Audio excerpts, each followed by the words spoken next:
Olá, o programa Em Pauta está no ar e hoje o nosso debate é sobre a diversidade sexual e o preconceito. Será que a escolha sexual pode mudar a vida das pessoas? Como é a luta dos homossexuais pela igualdade e direito de participação na comunidade? No estúdio eu recebo Flávia Teixeira, que é professora de medicina e coordena um trabalho com travestis aqui em Uberlândia. Recebo também Paulo Henrique, que é estudante, e Jenny Carla da Silva, que trabalha com telecobranças. Obrigada pela participação aqui no programa Em Pauta. Bom, o Paulo e a Jenny são homossexuais assumidos e estão aqui para falar um pouco sobre esse convívio, sobre a opção e sobre tudo que passam no dia a dia. Eu primeiro peço para o Paulo, conta um pouco da sua história de vida, com qual idade você assumiu para a família, para a sociedade, como que foi que você assumiu? Para mim foi bem cedo, assim, para eu assumir para mim mesmo, que foi o primeiro processo. Que eu entendi que eu não era igual aos meus colegas de sala. Daí eu comecei a querer me entender e minha mãe me ajudou muito nesse processo, assim. Ela sempre esteve ao meu lado e um dia ela me perguntou se eu era homossexual, com 17 anos, e eu respondi a ela que eu era homossexual. E eu entendi aquilo como um ato que me fortalecia. Eu não deixava aquilo me deixar magoado, nem nada. Eu me fortalecia naquilo de ser diferente, porque eu gostava de ser diferente. E nisso eu não sofri nenhum preconceito, assim, na escola, nem na minha família. Então, para mim, foi bem tranquilo, assim, nesse start. Depois que eu fui enxergar mais como que é as coisas no mundo, assim, né? Como que a gente sofre silenciosamente, assim. Mas você já teve relacionamento com meninas também? Relacionamentos não, já fiquei com meninas, mas relacionamentos não. Mas assim, para a sociedade, você assumiu com 17 anos, foi tranquilo na escola, assim, os seus colegas todos te apoiaram, teve algum que chegou a se afastar de você, professores, ou foi tudo normal? Não, os tratamentos continuaram os mesmos, assim. Na família teve alguns problemas, não na família nuclear, assim, com tios, tias, aí eu sofri algumas retaliações. Mas no âmbito social da escola e de casa, assim, foi tranquilo. Certo. E a Jenny, conta pra gente como que foi, quando você se descobriu que a sua preferência sexual era por mulheres e como que foi que você assumiu isso e assumiu para a sociedade? Assim, pra mim já foi mais um pouco complicado, porque minha família, uma família evangélica, aí foi muito difícil. Eu descobri, eu tinha 17 anos. E assim, eu não me aceitava a princípio. Na minha cabeça, isso era errado, isso não fazia parte da minha vida, da minha família. E assim, eu sou muito família, então meu foco foi mais na minha família. Não pensei bem no meu bem-estar, e sim da minha família. E eu vim do Recife, eu vim pra cá, entre aspas, devido a isso, que minha mãe meio que desconfiou, mandou vir pra cá para tentar mudar minha cabeça. E assim, aqui em Uberlândia foi onde eu realmente me descobri. Eu sou muito aceita pelas minhas amigas. Minhas amigas, a maioria são héteros. No meu trabalho, o convívio é perfeito. Todo mundo sabe da minha opção. Eu não escondo de ninguém. E assim, o preconceito maior para mim veio da minha família. Eu assumi para minha mãe tem um mês, praticamente. Somente? Assumi para minha mãe por telefone. E assim, para mim foi muito complicado tomar essa atitude, porque assim, minha família toda em si sabia. Mas é aquela coisa, sabe, mas eu sou muito discreta, então eu não deixava transparecer isso para minha família. Então assim, o preconceito foi complicado, viu? Às vezes os pais desconfiam, porém não tem coragem de perguntar, o filho não tem coragem de dizer e assim vai levando. E assim vai levando, isso mesmo. Minha mãe nunca perguntou, também nunca falei. E chegou um momento que eu falei para ela. E assim, a reação dela foi uma reação muito estranha pra mim. Não esperava a reação que ela teve. Tipo de aceitar? Não. De não aceitar. Ela foi super preconceituosa, ela falou que isso era doença, mandou procurar tratamento psiquiátrico, assim, falou coisas que eu acho que não há necessidade de ela ter falado tudo que ela falou pra mim. Mas eu entendo, né, porque a princípio, né, qual é os pais que querem os filhos assim? Bom, a religião às vezes influencia muito, né? Infelizmente ou felizmente, eu não sei. Aqui conosco tem a professora também de medicina que trabalha um pouco com essa questão por conta de projetos que você faz com travestis. Explica pra gente, a princípio, um pouco do projeto e o que você vivencia, principalmente em relação, acredito que essas pessoas levaram até você, principalmente a dificuldade com a família. Então, Na verdade, o projeto, né, é um programa que se dispõe a trabalhar com travestis e transexuais, que é na verdade, são 2 segmentos que compõem a sigla LGBT, né, mas que enfrentam, sim, um preconceito importante, uma dificuldade importante. É conhecido que uma das principais estratégias ao se reconhecerem como travestis, principalmente como travestis, mas também como transexuais, a expulsão de casa é muito cedo, né? A violência na escola é algo impactante na vida das pessoas, sejam elas lésbicas, gays, bissexuais, travestis ou transexuais, mas eu entendo que a gente coloca as pessoas numa categoria muito importante. Então, eu fiquei ouvindo eles falarem e fiquei me remetendo a uma questão que socialmente a gente coloca muito, que é muito comum, e aí nesses pequenos espaços a gente fica pensando onde mora o preconceito. Então você vê um casal homossexual, e aí eu vou pensar gays, e um homem muito bonito, e aí você escuta as pessoas dizerem assim: nossa, que desperdício, né? Tão bonito e gay. Aí você diz assim: mas desperdício que mora onde, né? A mesma coisa com as mulheres, né? Me lembro de uma charge que vi com o posicionamento atual da Daniela Mercury, em que a colocaram com um sapato enorme no palco, dançando com uma botina, né? Isso remetendo claramente à ideia de sapatão, né? Que é um termo pejorativo utilizado no universo das lésbicas, e que, assim, na verdade, isso só vai remeter a essa pessoa a um lugar de não humano, né? Porque um sapato não é gente, né? Não sendo ser humano como eu, então eu posso aplicar a ele ou fazer com ele qualquer ato de violência, né? Então, assim, justifica-se a violência quando você tira o outro da categoria de humano. Então, você chama o homossexual de bicha, né? Você chama a lésbica de sapatão. Então, no nível do discurso, você já provoca uma separação, né? E aí, os atos de violência são múltiplos, desde você encaminhar para o psiquiatra, né? E você dizer, vai tratar porque é uma doença. Então, considerar a homossexualidade uma doença foi algo clássico na nossa literatura, foi uma luta deixar a homossexualidade deixar de constar no CID, né? Foi uma luta grande dos movimentos, junto com a academia, mas muito dos movimentos. Então, assim, eu entendo que estar nesse lugar que rompe com uma norma ou com uma lógica em que as pessoas só podem ser heterossexuais é estar num lugar de vulnerabilidade. E elas são as mais diferentes, né, possíveis. Desde restrição de direitos, porque você não pode casar, né, porque você não pode andar de mão dada. Você pode ser desde que escondido, né? Então, tanto que eu queria até falar isso com o Paulo. Ele falou que na família não teve tantos problemas. E na sociedade? Hoje eu acredito que já está um pouco mais tranquilo, não sei. Eu gostaria até de saber a sua opinião.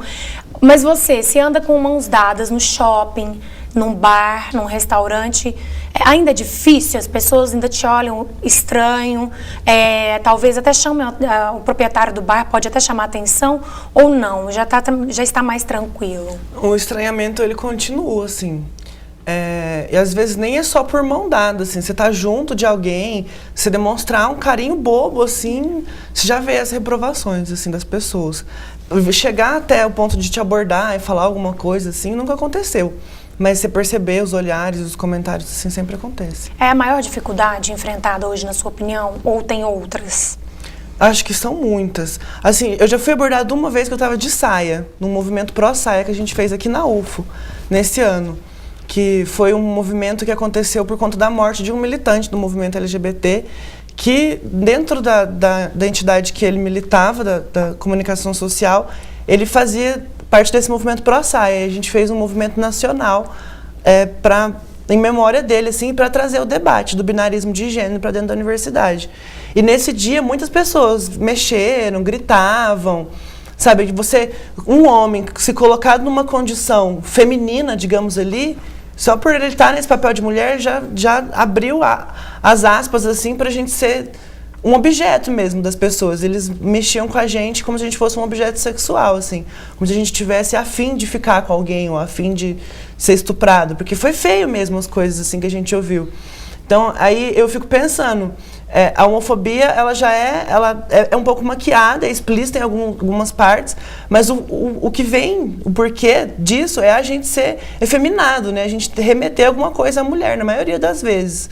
Porque você vê que os gays que são mais heteronormativos, então na norma heterossexual, eles não sofrem tanto preconceito com quem se libera, digamos assim, que a professora estava falando. Ser escondido pode, só que se você mostrar a sua cara, daí você sofre mais. Bom, daqui a pouquinho nós vamos falar um pouco sobre o assunto que se destaca na mídia, como Daniela Mercury, por exemplo, enfim. Mas é logo depois do intervalo, porque o programa Em Pauta volta já. Sou mais um brasileiro com registro civil, tenho os meus direitos desde o nascimento. Eu também tô nessa corrente que tem que seguir em frente. O país inteiro está com a gente. A certidão é de graça, é um direito humano. Procure na maternidade, no cartório mais próximo ou informe-se na prefeitura sobre os mutirões. Sou da família Brasil e tenho orgulho de ser brasileiro. Certidão de nascimento, um direito humano, um dever de todo o Brasil. Governo Federal. A gente quer proteger a família. Todo pai quer. Eu tinha uma arma em casa. Mas o meu filho achou. Ele tinha só 8 anos. Você não sabe o que é perder um filho. Se eu pudesse voltar no tempo... A arma não é proteção. Hoje eu sei. Proteja sua família. Desarme-se. Campanha Nacional do Desarmamento. Governo Federal. Localizado no campus Umuarama, o ambulatório Amélio Marques do Hospital das Clínicas da UFO é hoje uma referência regional no que diz respeito ao atendimento médico especializado, de média e alta complexidade. Com ética, transparência e responsabilidade social, a instituição atende por dia cerca de 1.500 pacientes de Uberlândia e de outras 30 cidades da região. Durante meus anos na Fórmula 1 e Fórmula Indy, eu perdi 35 amigos. Nesse mesmo período, o trânsito no Brasil matou mais de 500 mil de pessoas. Consciência é a palavra-chave para melhorar a segurança de trânsito no Brasil. No trânsito, imprudência mata, bebida mata, celular mata.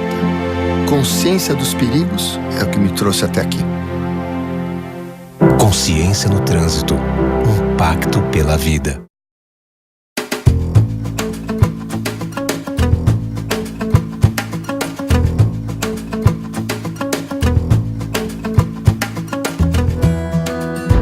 Você acha que com o crack eles estariam se divertindo assim? Com o crack, até mesmo a melhor amizade entre pais e filhos estaria prejudicada. O crack é devastador, tira tudo de melhor da sua vida e influencia todos que estão à sua volta. Pense bem, a vida não é uma droga. Fique longe do crack.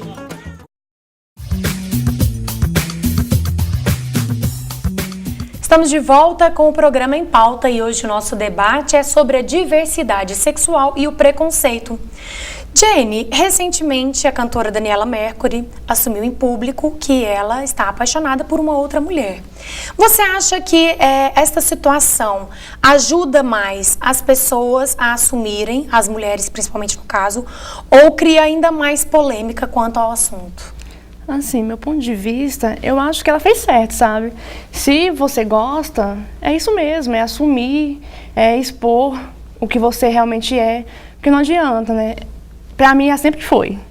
O jeito dela sempre demonstrou isso, mas assim, foi uma coisa que ninguém esperava, né? Ela assumir que ela era tão assim e foi bom.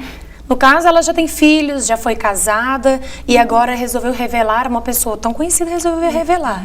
Você acha que talvez, assim, desde muito tempo ela já era, não teve coragem, ou enfim, ainda não tinha se decidido? É normal isso? É normal. No meu caso também, né? Então, assim, eu me pus um pouco no lugar dela.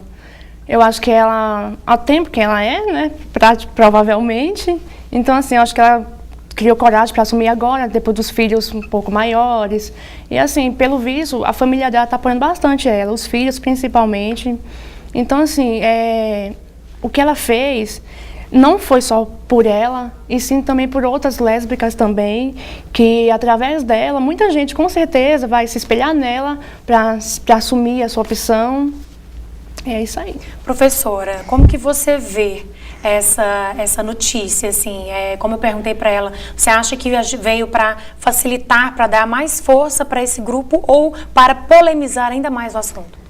Então, eu tento pensar que foi uma visibilidade positiva que ela produziu, né? Mas é uma visibilidade positiva que a gente tem que sempre guardar proporções, porque nós temos sempre a perspectiva de, assim, alguns artistas, algumas pessoas, elas circulam no mundo num status diferenciado de outras. Então, elas podem, outros não. Né? Então, assim, a gente tem que pensar nisso. Mas, no caso em si, no momento político que nós estamos, eu entendo que foi muito positiva a posição e, principalmente, o cuidado das posições das famílias, do ex-marido. Né? Então, assim, todo o cuidado, porque acho que penso um pouquinho diferente da Jenny. Eu penso que a gente se apaixona por homens e mulheres, a gente se apaixona por pessoas em determinados momentos e contextos da vida. Né? E que esse apaixonar, ele pode sim sofrer um deslocamento. Né? Então, eu acredito que nessa perspectiva, ela se permitiu amar uma outra mulher. Né? Então, eu acho que o amor nos enreda, né? E ela foi enredada. Então, eu acho que nessa perspectiva foi bastante interessante. Né? Paulo, você comentou comigo antes do programa sobre opção e orientação sexual. Acho que o caso da Daniela Mercury, a gente vê que hoje em dia não se fala mais opção e sim orientação sexual. Seria mais ou menos isso? Ou seja, explica pra gente que diferença faz no contexto, principalmente no caso da Daniela Mercury.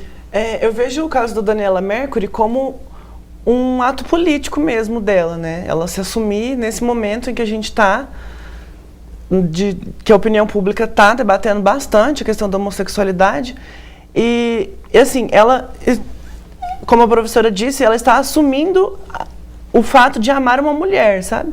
E ter esse relacionamento. Então, eu acredito que ela está se orientando a isso, porque ela não pode escolher, ela nasce na vida dela e escolhe como uma religião, assim, a orientação. Porque ela é fluida, ela vai poder mudar durante esse curso. E não que ela vá só transitar de uma para outra, ela vai experimentar coisas novas nesse processo. Então, eu acredito que por isso que vem a se chamar de orientação agora. Porque a opção deixa a gente estanque naquilo, né? Jenny, é comum, ele falou, experimentar. É comum experimentar, você fala, eu acho que eu gosto de menina, vou fazer um teste, vou ter um relacionamento com um homem ou com a mulher, enfim, ou não. Na hora que você fala assim, eu gosto de mulher, pronto, acabou. Como que é isso? Vocês experimentam ou não? Você já decide? Assim, no meu caso, eu experimentei realmente. Eu já fiquei com homens, já tive namorados. E assim, depois que eu fiquei com mulher nos meus 17 anos. De lá pra cá, eu nunca mais tive relação sexual com homem nenhum. Porque, assim, realmente, pra mim foi, como ele fala, né, não é uma opção que você tem, tipo, eu sou lésbica. Eu acho assim, pra mim foi uma escolha que eu fiz pra minha vida. Eu enfrentei tudo, realmente, enfrentei família mesmo, pra ser quem eu sou. Então, eu acho assim, cada um é cada um, né? Cada um pensa da sua forma. Eu já fiquei com homens, mas hoje em dia eu não vejo mais aquela coisa de ficar com homem novamente. Agora, no caso, você disse que a sua família é evangélica. Isso. Você, então, era evangélica juntamente com eles, participava de cultos também lá na sua cidade. Porque, assim, minha família é meio que dividida, né? Minha família tem freira, tem padre. Então, assim, eu já fui criada no convento, fiquei lá um tempinho. Então, assim, realmente, eu nasci com isso, eu sou assim, né? E eu me orgulho muito de ser assim. Eu pergunto porque recentemente, né, quem acompanha aí pela mídia, nós temos o pastor Marco Feliciano, que ele também é presidente da Comissão de Direitos Humanos e Minoria na Câmara dos Deputados. Ele é pastor e muitas vezes em entrevistas ele usa a Bíblia para dizer que não é possível, que não existe, que não é certo, talvez, a pessoa ser homossexual. Como que você vê, já que assim, você deve ter algum conhecimento da Bíblia pela sua família, como que você defende isso pela sua opção? Assim, eu acho que religião é uma coisa muito pessoal, muito sua. Se você tem fé, é isso que importa. Não adianta eu, Jenny, ser hétero para agradar minha família, casar com um homem, ter filhos e ser infeliz. Não adianta. Então, assim, eu quero ser feliz, eu sou feliz da forma que eu sou. Só ressaltando uma reportagem que teve muita repercussão uns dias atrás, da Joelma, da banda Calypso. Ela falando, sabe, uma comparação de homossexual com drogas que vicia. Assim, ela tem um pensamento dela, eu tenho o meu. Como é que você compara um homossexual, uma lésbica, um gay, comparando com drogas? Nossa, tem comparações que é muito absurda para mim. Tem coisas que não tem lógica, igual comparar lésbica com a doença. Gente, cada um tem sua forma de amar, cada um tem sua forma de pensar e de agir. O importante é ser feliz da forma como escolheu, né? Justamente. Paulo, falando então do Marco Feliciano, eu gostaria de saber a sua opinião. O que está acontecendo? Como que você avalia isso que está... tudo que ele diz em relação à opção, sendo que ele é uma pessoa defensora do direito humano? Assim, o Marcos Feliciano, por estar na Comissão de Direitos Humanos, assim, eu acho que ele está enfrentando o que é o Estado laico no nosso país, assim, né? Ele está numa empreitada para trazer o debate ideológico e teológico dele para dentro do campo dos direitos humanos. E eu vejo isso como uma questão muito perigosa para os nossos avanços, assim, enquanto país. Porque o cerceamento dos direitos que propõe, o que ele traz para dentro da comissão, vai trazer retrocessos para as lutas dos movimentos, vai trazer mais preconceito, porque você patologizar, você caracterizar uma pessoa homossexual como uma pessoa doente, que ela tem que ser curada, isso pode trazer muitas más interpretações para dentro das famílias, para dentro das escolas. Então, Pode trazer, não, já trouxe. Já trouxe, né? Historicamente, os homossexuais foram submetidos a sessões de tortura e a tratamentos que eram considerados, né, para mudança de orientação e tratamentos baseados em eletrochoques, em testes de rejeição. Então, e se a gente pensar em grupo controle, os heterossexuais não eram submetidos aos mesmos testes para avaliar. Então, a gente tem, né, não só as experiências do nazismo, mas as várias experiências trazendo essa questão, né, o que é olhar para a questão da sexualidade e da homossexualidade como uma patologia, o que isso impactou na vida dessas pessoas. Você acredita que ele demonstra realmente um preconceito? Acredito, mas assim, não só um preconceito. E eu quero deixar claro que não é pelo fato dele ser evangélico, né? Porque, inclusive, vários evangélicos, já vários grupos evangélicos, também não entendem que ele os representa, né? Então, nesse momento eu estou dizendo sim, que a gente tem uma dificuldade enorme com a bancada evangélica no Congresso, né? Mas a representação dele, ele não representa ninguém, né? Porque ele não representa nenhuma das minorias que ajudou a construir a política de direitos humanos nesse Brasil. Ele desrespeitou as mulheres, ele desrespeitou os negros, ele desrespeitou os homossexuais. Então, ele desrespeita todo mundo. Ele não nos representa de fato, né? Então, assim, entendendo um Estado laico, por exemplo, nós temos hoje um prefeito em Uberlândia que é evangélico, sabidamente evangélico, né? Eu quero entender que o fato dele ser evangélico não vai de forma nenhuma barrar nenhuma das políticas públicas que nós estamos pensando e articulando no município. Uma questão privada é o que ele pode fazer enquanto pessoa. Outra questão é no espaço público o que tem que ser preservado. Eu acho que essa é a distinção que o Marco Feliciano deliberadamente não sabe fazer. Né? Paulo, você participa de grupos, né, de pessoas que lutam pelos direitos, enfim, dos homossexuais. Explica um pouco pra gente desses grupos e da importância mesmo de ter esse tipo de luta em Uberlândia. São grupos que se organizam aqui na faculdade, né, pra gente estudar e militar. Então a gente estuda para entender quais são as questões que estão acontecendo, a gente faz análise de conjuntura atual, trazendo a teoria do que a gente tem na ciência que pode colaborar para a gente poder argumentar. Porque ser homossexual hoje é um ato político. Então a gente tem que fazer esse enfrentamento todo dia para a gente conseguir avançar. Porque enquanto estão dizendo que a gente está doente, a gente está aqui para mostrar que a gente não é doente. E que a gente quer avançar, sabe? A gente quer essa igualdade, quer que a gente não seja mais vítima de nenhum tipo de preconceito, sabe? E eu acho que daí a importância da gente se organizar para a gente saber o que a gente está falando, porque eu só falando sozinho é uma coisa, mas a gente está organizado, as lésbicas, as travestis, os gays, tudo junto, sabendo de qual que é essa realidade mesmo, a gente tem mais força, assim. Jane, rapidamente, nós já estamos no fim do programa, você enfrentou a família, enfrentou a religião, enfim, e assumiu. Gostaria que você deixasse o recado para as pessoas que estão assistindo que ainda não tiveram essa coragem. Eu acho assim, que se você realmente ter segurança do que você quer para a sua vida, aí vai em frente, fala mesmo. Tem que abrir a boca e falar mesmo. Se você chega e assume mesmo. E a professora Flávia tem um recado para nós, um convite? Sim, na verdade é um convite. A marcha contra a homofobia em defesa dos direitos humanos vai acontecer em Brasília, no dia 15 de maio. Nós estamos organizando também a partir da universidade com a Associação Triângulo Trans.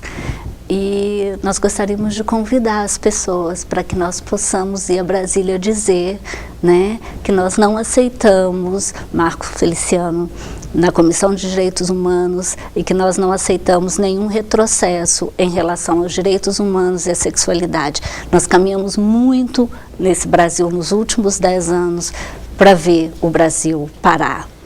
Ok, muito obrigada pela participação aqui no programa Em Pauta.